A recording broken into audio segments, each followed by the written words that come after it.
Being able to take great notes is a skill that will help you through your entire university career. Let's talk about one method that is a wonderful study tool, the Cornell Method. The Cornell Note-Taking Method was created in the 1950s by Walter Pock, an education professor from Cornell University. This system creates high-quality notes, which leads to a greater understanding of course content and, of course, higher marks. This note-taking method is super useful for both lecture notes and readings, and once you understand the basics, you can adjust your page for the types of notes you're taking.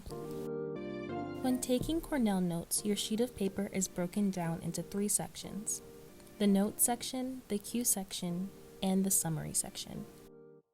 In the note section, write down what you think you need to know. This is a skill you'll get better at over time.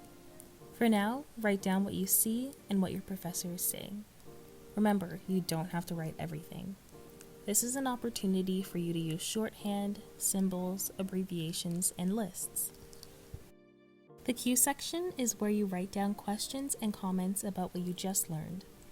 This will help you make connection between points, identify gaps in your knowledge, and it will help you remember and organize material.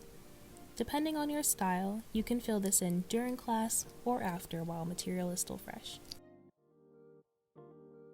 The summary section of your page gives you a chance to reflect. Here you should ask yourself, what did I learn today? You should write down a few sentences about the main ideas from your lecture or chapter. The summary section helps you solidify understanding, and it's useful for quick reference when studying for exams. Now that you understand how this method is broken down, here's how to use it. After you have filled out your sheet, try covering up the notes section and practice answering the questions you've asked in the cue column. This will help you identify any areas you need to refresh while studying. When you've completed the summary section, look at the main points you've identified and see how the ideas you learned in this lecture or reading connects to the larger topics taught in class.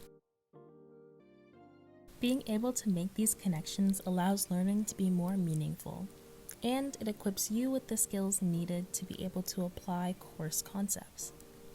Finally, you should spend about 10 minutes every week reviewing your notes.